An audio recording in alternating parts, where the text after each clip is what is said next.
Welcome to the Never Been Promoted podcast and YouTube channel. I'm on a mission to help you cut the tie to all the things that are holding you back so you can unleash your entrepreneur.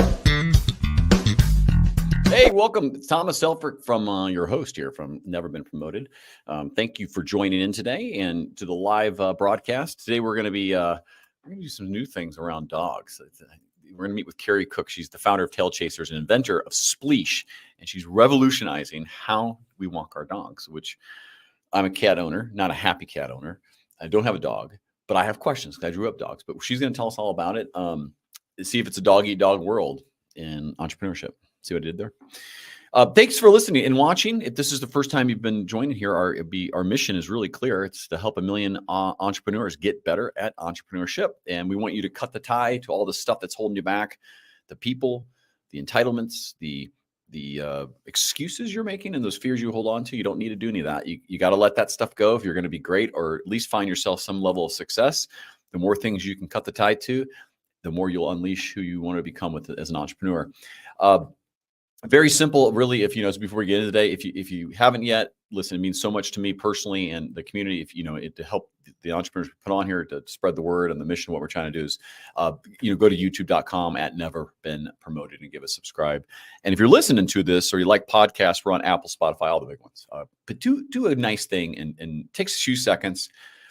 Do a 5-star review. It means so much for us, and it means a lot to me to do that. And if you don't like something, you can just come to me on LinkedIn here. I'll put it on the screen, linkedin.com/n or Thomas Helfrich, and tell us how we can improve. And I will actually listen and reply. I'd love to hear your feedback. Before we get in right here, though, any more shameless plugs? Let's bring Kerry to the stage. Kerry, how are you doing today? I'm doing great. Thanks, Thomas. Thanks for having me on. Of course. We were talking off camera. Just so everyone knows, Kerry you're in California, but your air conditioner's out. I still think it's still morning. So if she starts sweating profuse or just falls over, sorry. Yeah. I appreciate it. I'll sweat through it. No worries. You just sweat right through it. And it's 95 degrees in my studio. So I feel for you a little bit.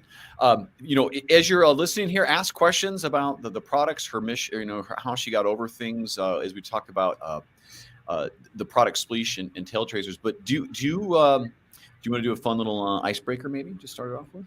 Sure. Why do you hate cats? I watched this movie when I was a kid. I don't really hate cats, but I was kidding. You're like, you went with her. Okay. Drew Barrymore, where the cat, climbs up. My mom always used to say they'll steal your breath while you're sleeping. So that was Sleepwalkers, right? I think so. It's like a Stephen King. There were multiple sections to the movie, but that was the one. I don't know. It just sort of stuck. But it was a troll. It wasn't the cat. The cat was a protector, if you remember correctly, didn't it? Oh, I know. It was just what my mom. It was more what my mom said, which was they'll steal your breath while you're sleeping, and that just was something that. Yeah, she wasn't a cat person either. She was a dog person, so I blame her. We're gonna blame your mom. Actually, you know what? That's the most logical thing that everyone does is blame their mom or dad. Kerry, thank you so much for coming on. Listen, talk about what you're working on today, and then back up on the backstory of how you kind of got to that. I would love to, but I do have to say I really don't hate cats. I don't want to. I know you don't hate cats. I'm trying to get polarizing topics going here. It's great. Yeah. That or politics, you choose. It's, whatever you. Yeah. So how did I get started with? So tell me what you're working on with Tail Chasers and specifically Spleash, and how you're revolutionizing the way people walk their pets, and then let's go back to kind of how you got into that. Yeah. So I have this beautiful black lab Weimaraner mix named Lola. She's 95 pounds of pure energy, and we live in Southern California. It's typically pretty warm here most of the time. And I kept leaving to walk the dogs, or we kept, my daughter and I, we'd go out to walk the dogs, get a couple blocks away. Oh God, forgot the water again, come back home, get it. And each time we would turn around and come home, she thinks the walk's over and she'd get really bummed out. And it was just really stressful for her. So I needed to figure out a way to not forget the water every time I left for a walk. And that's how Spleash was born. And Spleash is a spray leash handle. So when you first look at it, everybody thinks that this is a retractable leash. It's not.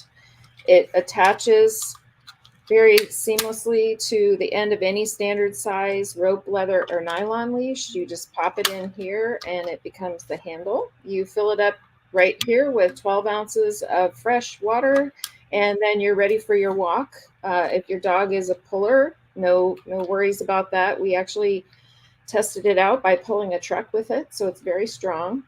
And it sprays at least 14 feet, so you can spray cool your dog. You can spray their bellies cool, their paws, and you can spray it right in their mouth if they want. And then also you flip open this cup and squirt in a little bit of water and give them a quick drink, or you hold it north, pull the plug, open it, and the whole thing will fill up real quickly so they can have a lot of water at once. Make sure to plug the hole so the slobber doesn't go back inside, and you're all set. You're ready to go for a fun walk with your pups. How did you, okay, back up before that. Like, what were you doing prior to this kind of epiphany of like, my dog is bummed? That's the interesting part of this story is I haven't been in the pet industry. I was working for a genetic testing related company, and I have been in sort of the biotech genetic testing space for the last 26 years.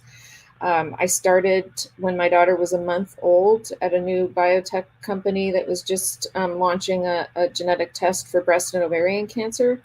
And I just dove in and did that. That was my career. And so when I had this kind of harebrained idea, I thought at the time, it was the second time I had come up with something, and the first time I didn't run with it. And I've kicked myself ever since that I didn't. And this time I was in a different position, and I thought, oh, I have to do this. So I started Googling. I want to point that moment out. And this happens to lots where you have, maybe you had even a calling before that. You remember, like maybe in your whatever youth or whatever else. But you have these moments when you're like, oh, I really want to do this. And you're just not in the situation or mind space to say, I can do this. That's one of the points of this channel is you can. Yeah. And say nothing worse, because there's a lot worse than this. But when you have an idea and then you see a website or a company selling or some product in Home Depot, you're like, 5 years ago, I said I needed that. Yeah. And you look how they made it and you're like, all I had to do is figure out how to get it manufactured. And you're like, and there's more than that. But the point is, that means you're on track to solve problems and needs. And you ignored it the first time. And you're like, if I ever get one of these again, and I'm going with it, right or wrong. It doesn't even have to be successful. If it is, awesome. If it's not, how do you feel? Like, that's what I want to get to is like and I'd like, how do you feel today? But what tie, so to speak, did you cut between now and then that made that happen? What was the difference? Yeah, I think, well, the first time I came up with an idea, I was in elementary school, I think, or just in junior high. We were living in Virginia. It was the 70s. There was the big energy crunch. And my dad was constantly yelling at us every time, I'm the youngest of 5. So, my brothers would be coming home from football or whatever, and we come home from sports and open up the fridge, and they'd stand there forever. And he's like, don't let all the air out. And so my first idea was really, let's cool on the outside. Damn it. Yeah. Let's keep the cool inside the fridge. And so I said, we need to develop a 2-door system for a refrigerator, one that's plastic that would keep the cool in, but you could look and see what was there. So that was like really one of my first ideas that I thought, oh, they could make this. Then fast forward another 20 years, and I had this idea for babies, and I because I was a parent, I was a single parent at the time, really trying to hold everything together. I didn't have the money or the resources at my disposal to file the patent, to do, it was so expensive. I did meet with a patent attorney. They did think it was patentable. I didn't have the money. And then as my career started heating up on my paying job, I just got overtaken by events and didn't proceed with it. And that's been something that sort of, stuck in my craw the whole time. Like, oh, I think today, even still, if I do this baby idea, it still works and it's not been taken. Now I just have all my money sunk in on the dog products, or getting this one off the ground successfully so that we can bring the next ones to the forefront. So I don't think you're going to stop, right? I think you're going to continue over and over. In developing this, go through it. Like, what were the things that were really difficult? Like, what were you worried about initially? And then what were actually then, what ended up being, that actually wasn't a big deal. What was a big deal was this, or stuff like, oh my God, I didn't even know about that. What were some of those? Yeah, well, you see shows like Shark Tank, and these entrepreneurs walk out and they say, their spiel, and they get questions peppered to them. And as an armchair quarterback, you can sit there and say, well, that's easy to do and that's easy to do. But when you're really doing it, when you're really seeing how complex all of these different layers of things are that you have to get prepared to get a product to market, that's a whole another level. Just understanding, so there's e-commerce, and that's a whole nother world of technology that you have to wrap your arms around to be able to be, have a presence in e-commerce. One of the first mistakes I made was deciding to build my website on Squarespace. And Squarespace is great, no hate from the Squarespace lovers out there, but it's really not as equipped as Shopify is for really large e-commerce activity and supporting all of the marketing and plugins that are involved. And I didn't have any idea about that when I started out. So that was really something that was an eye-opener for me. We a couple of years ago switched from Squarespace to Shopify. But was that, let me ask you that, was that a hard I mean, because when I hear switching anything in web, I get puckered up because I'm like, yeah.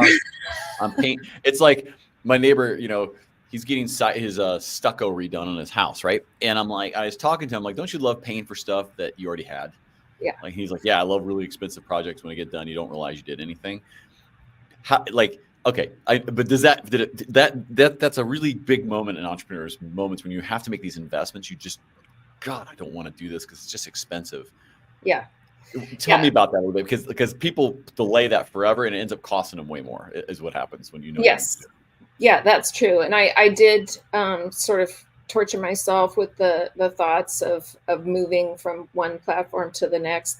I have to say, I was engaged with a marketing company at the time that helped do the transition. So that made things on me a little bit lighter, but you ratchet up the worry on do all the other things that you have riding on this e-commerce platform.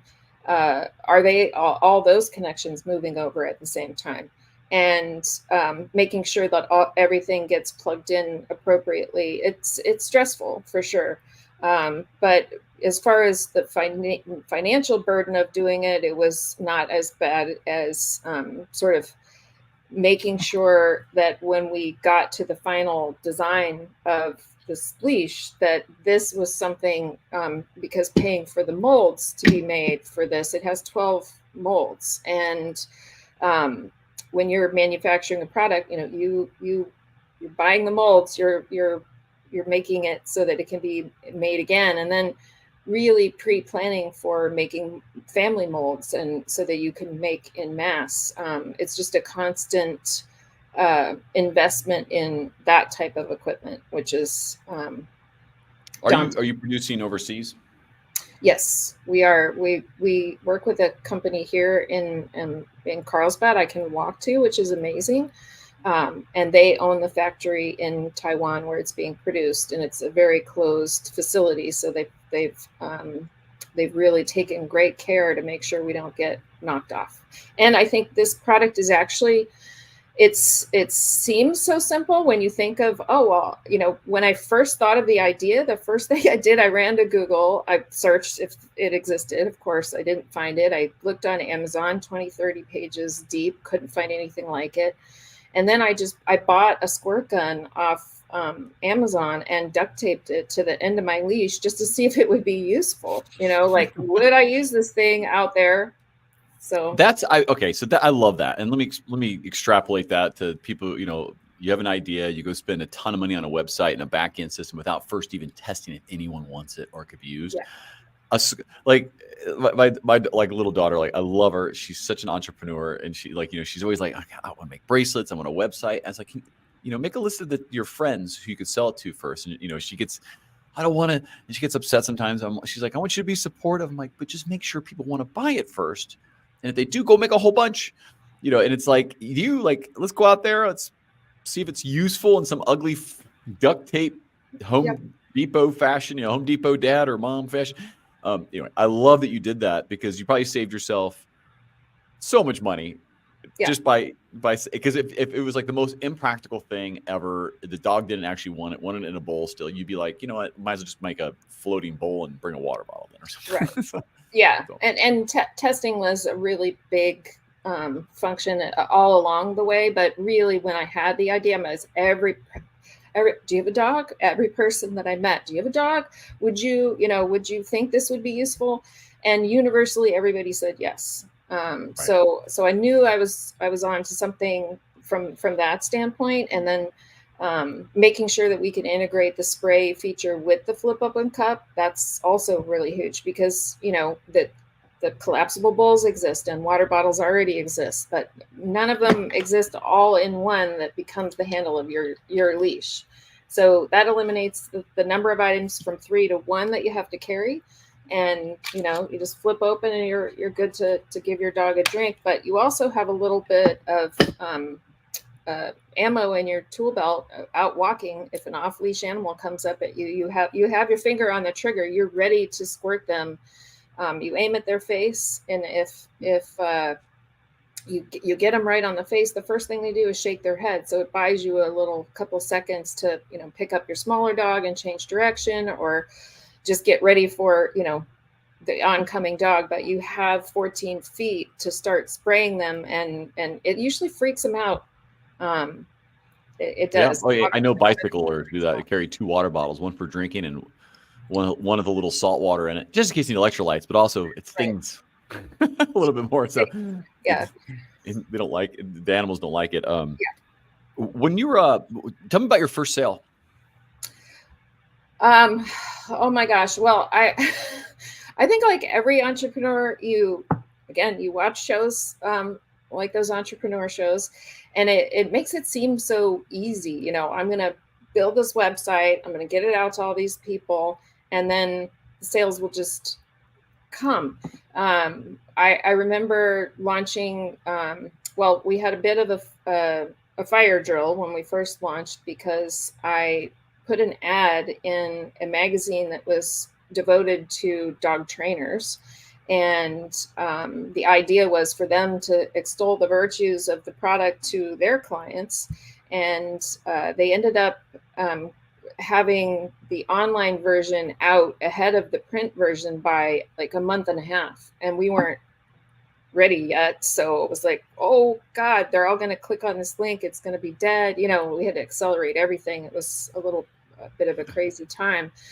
But it's always way harder to find the people that are interested in buying it out there and they don't know you from, a hole in the wall. So you have to build that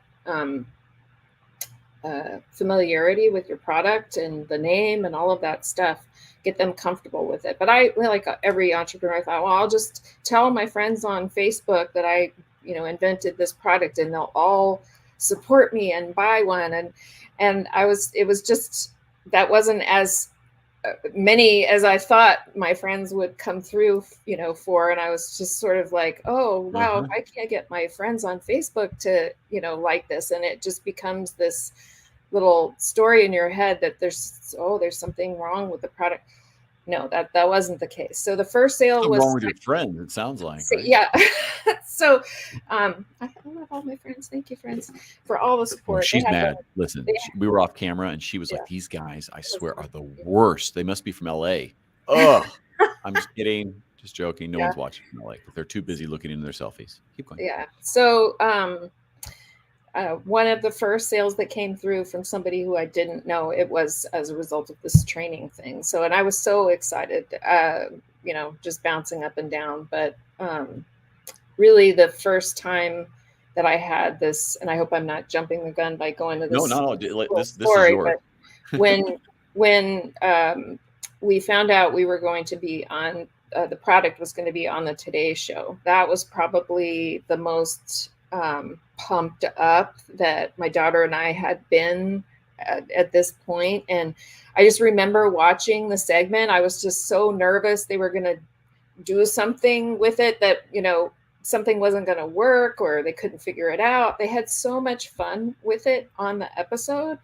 And like, I just remember Jenna Bush, like picking it up and she squirt Hoda with it and was having a great time squirting people on the set. And like, we were just jumping up and down. And then Shopify started with the ding, ding, ding, ding, ding, ding, ding of the sales. That right there should have been like, as a marketer, I'm like, you should have grabbed that and been like, this is music. Ding, yeah. Ding, ding, ding, Yeah. ding. We should have recorded ourselves watching that because it was hysterical. We were having the best time cheering that segment on, of course. And how did you get on the show? Like, so as people look out there, maybe looking at products, is it, and it's fine if it is, but is it pay to play? Is it you submit and they say yes? Like, tell me about how the process of getting on some kind of national coverage. Yeah, it was a submit and they said yes, but I did all transparency. I work with a PR group that I just absolutely adore, and they if I can I mention their name? Of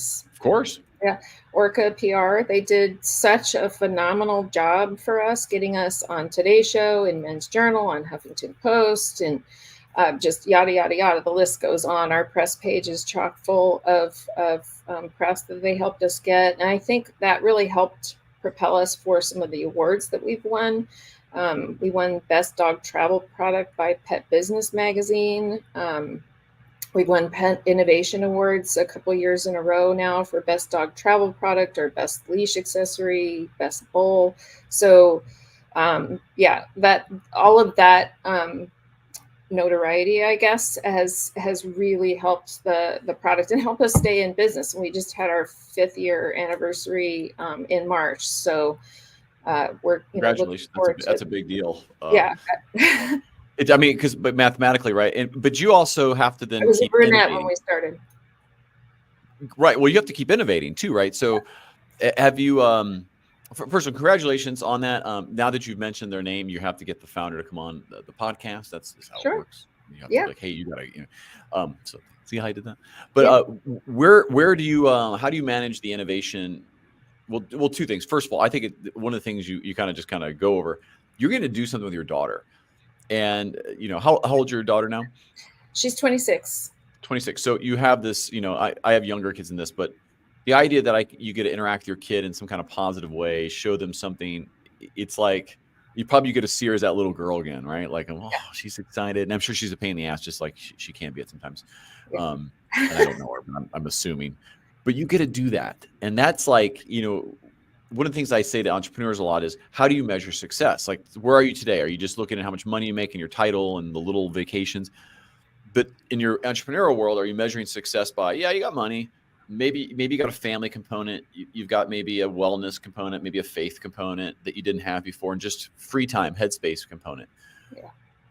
Was that an intentional thing? I want to do something with my daughter, or was it just like organic based on the situation that it involved to find it? No, it was intentional. I mean, she was there, like, when we had the idea. I say we had the idea. I started spitballing things off of her while we were out walking Lola, because we just forgot the water bottle. And so she was there from sort of the birth of the product. And she, during the pandemic, she got laid off from her job, and I was like, well, we have this whole company we're setting up, and like, why don't you just be our creative director? And it's just worked out so wonderfully for both of us. I think it's given her a lot of freedom to do and pursue things that she wants to pursue. She really has always loved dogs, and she's very creative. She's done she did design the logo on our box. She draws all of the little graphics that we have that we've used, and most of our social media things. If there's any kind of a card in the background, she's done that. She's tremendously talented. But really, what Spleash has been about is we both went through something incredibly traumatic. In 2000, end of I think 2009, 2010. Those 2 years were just a nightmare for us. And we had to testify in court, and she was helped by a therapy dog team that was able to sit with her in the hallways while she waited to testify. And due to certain rights of the defendant, she didn't get to bring the dog into the stand to testify. But I just remember her sitting on the stand with this little stuffed animal giraffe sitting on her chair. She's like 11 at the time, I think. And the head was just shaking the whole time she was on there. And I saw the difference between how comfortable she was with the dog in the hallway and the fear that she was trembling with on the stand. And I knew, and the whole time we were processing that whole, I don't want to say adventure, but it was really something else that we were going through. But we would walk with our dogs, and we would talk about the adventures they were having in life and the challenges they were having each time we went on a walk. So it was the adventures of Big Little Big, because it was two big dogs and a little one. And so flash forward now to, we have this idea that's a product for dogs, and we discovered it while walking our dogs. It just seemed like a really good full circle moment to give back and hopefully be able to get more therapy dogs certified to sit with more people who have to testify in court, because they do give better testimony. They feel more comfortable and confident when they do that. And due to the situation why we were there in the first place, I felt like it was a really good way to honor the woman who unfortunately died, who was killed. And we wanted to make sure that we could help sort of have something good come from this horrible thing. So each year we are supporting therapy dog teams at petpartners.org, and we try and support more than the year before get certified. So that's really how important it is and how meaningful it is to be working with my daughter, because we have been through so much together. So we might as well go and do all of this fun stuff together too. So, I mean, I have a younger kids, and one's 9, about to be 10, not too long. I can't imagine putting an 11-year-old into a courtroom at all, and then having to testify, and given the circumstances, and not, I mean, oh my gosh, I mean, childhood is wrecked in that moment, right? It's yes. You have this responsibility and duty, and you have to go through it, unfortunately. I mean, I would think you had to, and without knowing the details, which is probably not as relevant as the fact that you had to go through it. Yeah. That origin and that driven purpose is extreme, right? Most people don't have that kind of deep-seated piece. Did you ever worry, I guess not worry is the right word. If this doesn't work out, you still would probably find something else in the space to go solve together. And you probably still will. Because there's a deeper bond and meaning behind it. And it's something that's not exactly I was crossing a road and, I tripped my ankle kind of level of, and I never wanted to do that again. This is deep. This is something that's actually embedded in you both. The fact that, it's almost therapeutic, it sounds like, to deal with it in this way, to kind of expose it. So I'll be quiet, but I'm blown away by that. Thank you for sharing. It's I'm sure not easy still. Yeah, no, it's been, one of the toughest. I mean, we both are alive, and we're thankful to be alive. And unfortunately, two kids lost their mom, and we, want to be sensitive to everything that they've gone through and are still going through. But at the same time, we wanted to make sure that we could, as I said, honor her life and creating something positive out of this totally horrendous situation. And I know we're in touch with her mother, and she's just incredibly thankful that we are doing this. For Jennifer's her name, and just make sure that people are more aware. And domestic violence is a really rough thing to go through, and it's something that until you sort of are deep into it, you don't even realize you're deep into it, and then you sort of wake up and go, God, this is all happening. So it's important just to be strong and to keep moving and to keep making goals for yourself, and think positively about how you can turn something really, really horrible into a learning opportunity, and not make the same mistakes again. So there's a lot of growth and learning that has come from this whole experience, and Spleash is one of the best things for us that has helped us sort of really put our heads down and work together on a project that we love. And what's with dogs, what's not to love? I mean, aside from picking up the poop and some some of the not fun cleanup things that you have to do as a pet parent, but they're just, the unconditional love that dogs give you is so healing, and it's such a wonderful thing to make dogs happy and healthy. And so hydrating them and helping keep them clean while you're out traveling, and all of that it all feeds into this same thing, and it makes us both feel very proud that we've done it and we're doing it together. It's wonderful. Thank you for sharing all that. Listen, tell me who, I mean, obviously any dog owner, I would think, gets a hold of you here. Take a few minutes just to, tell people how to get a hold of you, any offers and things like that. Just, people don't, if you're listening here, have a listen. I have one more question for you after this. So. Yeah.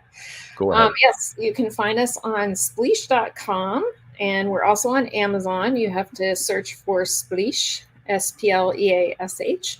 And it's a spray. We bring spray to your leash, so that's how the name came about.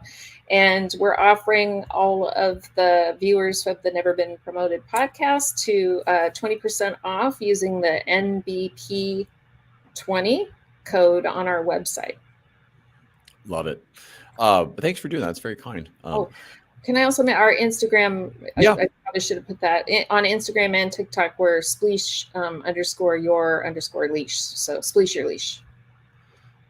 I will put that in show notes. If I try to type that right now, it'll just be typos right across the road. And you'll be like, I don't think that was legible at all. Listen, thank you so much, by the way, coming on. And I want to always ask this question because I recognize I'm not very smart. So sometimes, and I don't mean that, like sometimes I just lose my way, what I should say. What is the question I should have asked you that I did not? Oh gosh. How much does it cost? Oh, well, I assume that price is needs to go up. So if someone's watching this 2 years from now, I want you to know that the prices may have gone up. What does it cost, actually, if I can ask? It's $34.99. Now compare that to a regular leash walker. How much are those? Like something that retracts and does all that? Well, yeah. So again, ours is not a retractable leash, but if you are buying a retractable leash, those run like $24 to $29, depending on the length of the leash. Regular leashes go anywhere from like $7 up to $40 just for the regular leash. We wanted everybody to have the ability to use their favorite leash, non-retractable, of course. And so when you buy the Spleash, it'll fit any standard size rope, leather, or nylon leash that you currently own. You can switch it between them. So maybe future versions, you figure out the retraction. The retractable part. Yeah. That's something. But I also this was something I learned. I didn't know when I was starting out that retractable leashes are actually sort of illegal in 25 of the 50 states here in the U.S. So when I heard that, I'm like, well, I'll just focus on leashes that aren't able to be sold everywhere. So I don't know, anything about dog walking except if I did, I'd be the one picking up the poop, which is why I don't have a dog. Right. Everyone would say, "Oh, I'll take care of it," but no, it's not going to happen that way. I'd just be angry about it. And I'd love the little creature, but I just know that's how it would go down. Hence why I don't have one. The retractable ones, when someone's on their phone walking, not paying attention, has almost put me into the street running. like Yes. oncoming traffic. Guy's walking, it's like late. His dog goes psycho, not plain, not like a waggy tail where you can pause and put your hand out and smell it. Yeah. Tail down and kind of like, you know, you're getting my like, and I'm like, you know, jumping literally in the street, almost getting hit by a car because it's either I get bit or I just risk it. Yeah. Like, Well, that's why like there was no win there. It's a big dog. I'm like, oh my gosh. And the guy's not paying attention at all because he's on his phone. So I agree with you that fixed length, snap it to it. Like, you know, we had Scotty Terriers growing up. I think my parents showed them. I think that's a thing. And that dog walked on the right and sat down when you stopped moving. And like, I love that. I'm sure my mom had to beat the hell out of it to do it, make it do that. But anyway, you know, I'm not sure. I have no idea how you train a dog to do that. Yeah. But the point being is, I agree with you. Get rid of those retractable nonsense when you're walking, because that just more dogs die on the retractable leash, like getting hit by cars and stuff. Yes, yeah. Oh, I for sure. Most vets will tell you just don't use retractable leashes, and then you find the odd vet that walks their own dogs with a retractable leash, but they still say don't do it because you really have to have the presence of mind constantly, or the dog does run out into traffic, or they see a squirrel and decide to take off. And if the line is too thin, you now have a slice through the back of your leg or your hand. So they can be quite dangerous. So yeah. I had no idea. That's my only experience, which made me not like dogs more, especially that kind. I'm not going to tell you what kind it is. So, thank you, by the way, once again, Kerry, for coming on. You've been awesome. I really appreciate it. And you didn't even pass out. You can turn your fan back on. Yes. So.